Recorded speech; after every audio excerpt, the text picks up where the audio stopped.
श्रोतेहो नमस्कार. कुटुंब स्वास्थ्य या कार्यक्रमात मी ऐश्वर्या पटवर्धन आपलं मनःपूर्वक स्वागत करते. श्रोतेहो, कुटुंब स्वास्थ्य या कार्यक्रमाच्या गेल्या भागापासून आपण वातावरणीय बदल आणि श्वसन विकार याविषयी डॉक्टर रोहित भिंगारदेवे यांची मुलाखत ऐकत आहोत. आजच्या कार्यक्रमात याच मुलाखतीचा दुसरा भाग आपण ऐकणार आहोत.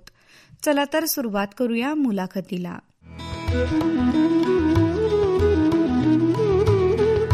सर, सध्याच्या काळात वातावरणातल्या बदलामुळं किंवा खाण्यात काही चुकीचं गोष्ट आल्यामुळं ॲलर्जीचे रुग्ण वाढतात. ॲलर्जी आणि इम्युनोथेरपी याबद्दल काय सांग? नक्कीच. सध्या वातावरणातील बदलांमुळे आहेत किंवा लहान मुलांना बाहेरील एन्व्हायरमेंटमध्ये एक्सपोज न केल्यामुळे किंवा पॅरेंट्स हे ओव्हर प्रोटेक्टिव्ह असल्यामुळे बऱ्याच वेळेला लहान मुले शाळेत पण बाहेर ग्राउंडवर खेळायला जायचे टाळतात किंवा घरात आल्यावर घरात टीव्ही बघतात किंवा बाकी टॅबलेट्स किंवा मोबाईलवर एंटरटेनमेंट चालू असते. याऐवजी ते जर ग्राउंडमध्ये गेले तर त्यांना बाकीचे ॲलर्जन्सचे आता जे आजार वाढत आहेत ते फ्युचरमध्ये होण्याचे कमी होईल. कारण जे ॲलर्जी हा जो प्रकार आहे, ॲलर्जीमध्ये काय होते, जे बाहेरचे पोलन्स आहेत किंवा परागकण आहेत, वातावरणातील धुळीमुळे उडून येणारे डस्ट माइट्स आहेत, घरात पाळीव प्राण्यांचे केस आहेत किंवा बेडशीटवरची जी धूळ आहे, याच्या इन्फेक्शन किंवा हे जे ॲलर्जन्स आहेत हे श्वसन नलिकेत जाऊन फुफ्फुसात जाऊन स्थिरावतात आणि त्याला आपली बॉडी ही रिॲक्ट करते. ती रिॲक्ट केल्यामुळे श्वसन नलिका आकुंचित पावते आणि मग पेशंट्सला काही सेल्सच्या माध्यमातून हिस्टॅमिन नावाचे एक संप्रेरक पसरले जाते बॉडीमध्ये. त्यामुळे श्वसन नलिका आकुंचित पावणे किंवा वारंवार शिंका येणे, डोळ्यातून पाणी येणे किंवा अंगाला खाज येणे अशी लक्षणे दिसायला लागतात. तर त्यालाच आम्ही ॲलर्जी म्हणतो.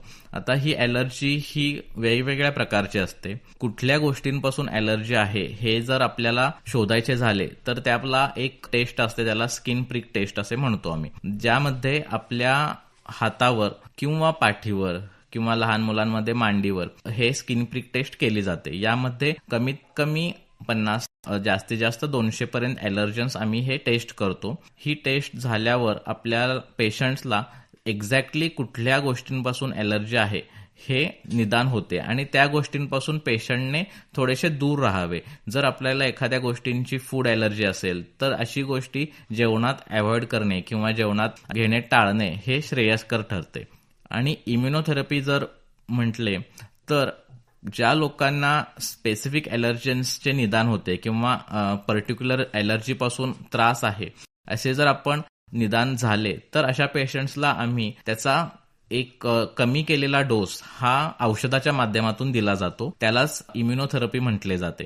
ही काही स्पेसिफिक ड्युरेशनसाठी म्हणजे 6 महिने किंवा 1 वर्ष अशी घेतली जाते. ती घेतल्यानंतर त्या ॲलर्जन पासून होणारा जो त्रास आहे तो बऱ्यापैकी कमी झालेला अशा पेशंट्समध्ये दिसून येतो. सर, सध्या कबुतरांपासून श्वसनाचे विकार होत आहेत, याबद्दल बऱ्याच सोशल मीडियाच्या माध्यमातून किंवा न्यूजमधून बोललं जात आहे.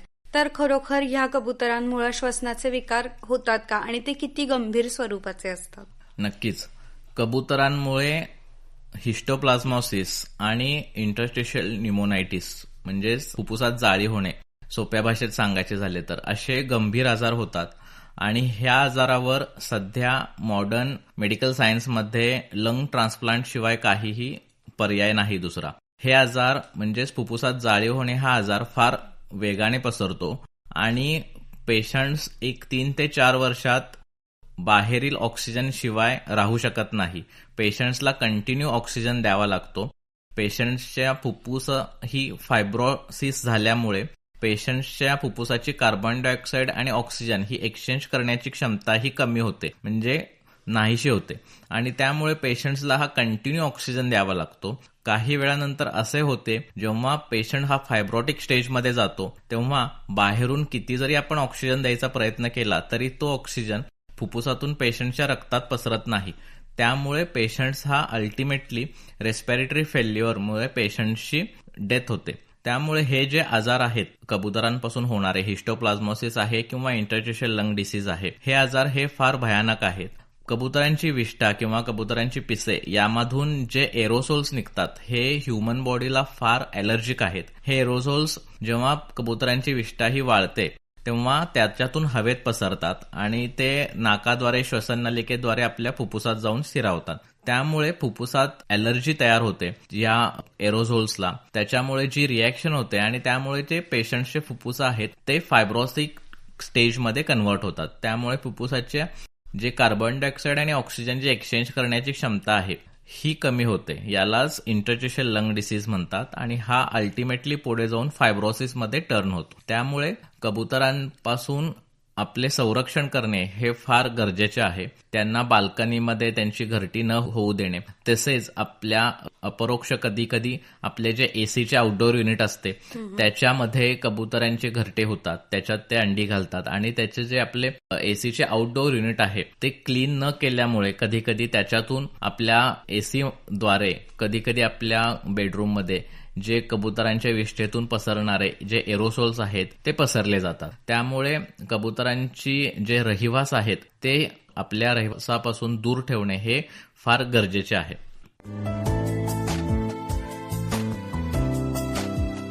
श्रोतेहो, कुटुंब स्वास्थ्य या कार्यक्रमात आपण ऐकत आहोत श्वसन विकार आणि आरोग्य याविषयी डॉक्टर रोहित भिंगारदेवे यांची मुलाखत.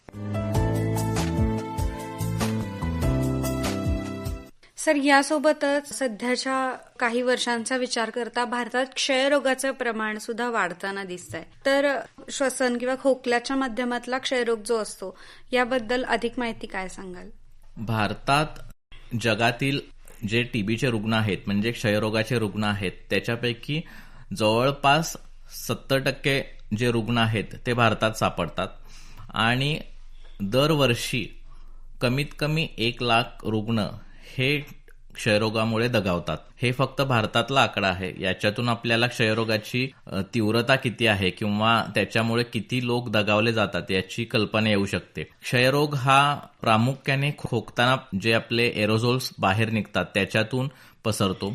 दुसरी गोष्ट, ज्यांचे न्यूट्रिशन पुअर आहे म्हणजेच जेवण कमी घेतले जाते, तसेच कधी कधी आपल्या वेळेनुसार किंवा कामाच्या गडबडीत आपण व्यवस्थित जेवण घेत नाही, प्रोटीन इंटेक घेत नाही, अशा वेळेला पेशंटची किंवा लोकांची इंटरनल इम्युनिटी ही कमी होते. तसेच काही वेळेला नवरात्रीमध्ये लोक सलग काही वेळ 15-15 दिवस किंवा 10-10 दिवस उपवास करतात.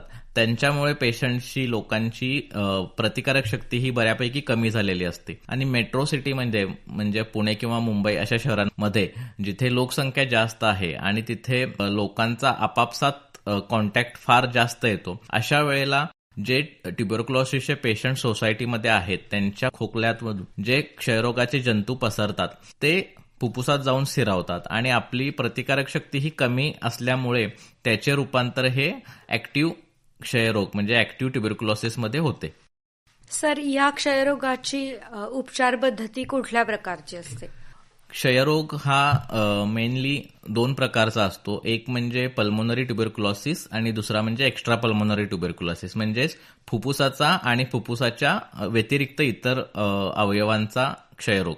जो फुफ्फुसाचा क्षयरोग आहे अशा पेशंट्समध्ये आपण पेशंट्सला जोपर्यंत थुंकीत टीबीचे जंतू निगेटिव्ह येत नाहीत तोपर्यंत मास्क घालणे, टीबीची औषधे ही व्यवस्थित डॉक्टरांच्या सल्ल्याने योग्य पद्धतीने पूर्ण कोर्स पूर्ण करणे आणि प्रथिनयुक्त पदार्थ आपल्या जेवणात समाविष्ट करणे, जसे की अंडी असतील किंवा पनीर असेल, डाळी असतील, अशा पदार्थांचा आहारात समावेश करणे हे श्रेयस्कर ठरते. तसेच ज्या लोकांना एक्स्ट्रा पल्मोनरी ट्युबरक्युलोसिस आहे म्हणजे फुफ्फुसा व्यतिरिक्त इतर अवयवांचा टीबी, ज्यामध्ये हाडाचा टीबी असू शकतो, पोटाचा टीबी असू शकतो किंवा त्वचेचा टीबी असू शकतो, अशा पेशंट्सनी डॉक्टरांच्या सल्ल्याने ट्युबरक्युलोसिसची औषधे हे कमीत कमी 6 ते जास्तीत जास्त 18 महिन्यापर्यंत पेशंट्सनी घ्यावी लागतात. ही औषधे गव्हर्नमेंटच्या नॅशनल टीबी इलिमिनेशन प्रोग्राम अंतर्गत प्रत्येक PHC मध्ये किंवा प्रत्येक प्राथमिक आरोग्य केंद्र, सिव्हिल हॉस्पिटल अशामध्ये फ्री ऑफ कॉस्ट दिली जातात. त्यामुळे लोकांनी याच्याकडे लक्ष द्यावे आणि ही जी औषधे आहेत ही रेग्युलर घ्यावीत.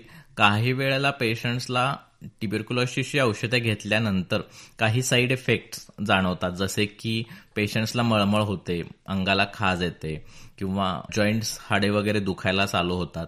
अशा वेळेला आपल्या डॉक्टरांचा सल्ला घ्यावा आणि त्यानुसार जे कॉम्प्लिकेशन्स होत आहेत त्याच्यावर ट्रीटमेंटसाठी काही औषधे द्यावी लागतात किंवा डोस थोडासा औषधांचा कमी जास्त करावा लागतो. हे डॉक्टरांच्या सल्ल्याने एक थोडे दिवस केले की ही कॉम्प्लिकेशन्स किंवा हे जे साईड इफेक्ट्स आहेत हे निघून जातात. त्यामुळे पेशंट्सनी ट्युबरक्युलोसिसची जी औषधं आहेत ही योग्य पद्धतीने पूर्ण डोस हा पूर्ण करावा आणि डॉक्टरांच्या सल्ल्यानेच थांबवावीत. स्वतः कधीही पेशंट्सनी टीबीची औषधे 1 महिना घेऊन 2 महिन्या घेऊन स्वतः कधीही थांबू नये. पूर्ण कोर्स म्हणजे 6 महिने 9 महिने किंवा 1 वर्ष जो असेल तो पूर्ण करावा.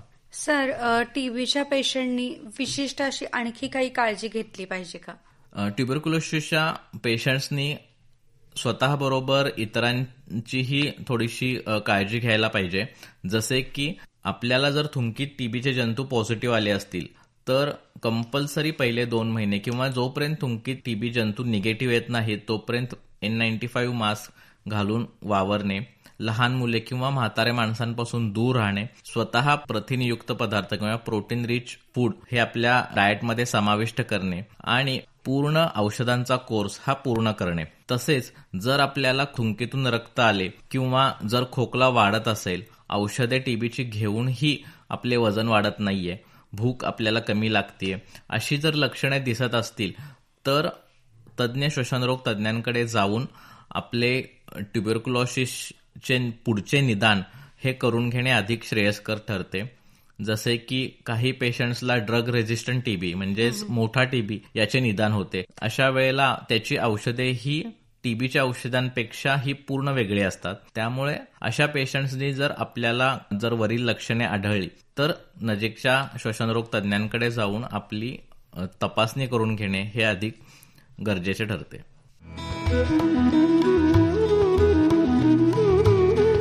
श्रोतेहो, कुटुंब स्वास्थ्य या कार्यक्रमात आत्ताच आपण वातावरणीय बदल आणि श्वसनविकार याविषयी श्वसनविकार तज्ज्ञ डॉक्टर रोहित भिंगारदेवे यांच्या ऐश्वर्या पटवर्धन यांनी घेतलेल्या मुलाखतीचा दुसरा भाग ऐकला. याच मुलाखतीचा तिसरा भाग आपण ऐकणार आहोत पुढच्या कुटुंब स्वास्थ्य या कार्यक्रमात. आजच्या कार्यक्रमाची वेळ आता संपत आली आहे. या कार्यक्रमाचे सादरकर्ते मुक्सित मुजावर यांच्यासह मला ऐश्वर्या पटवर्धनला निरोप द्या. नमस्कार.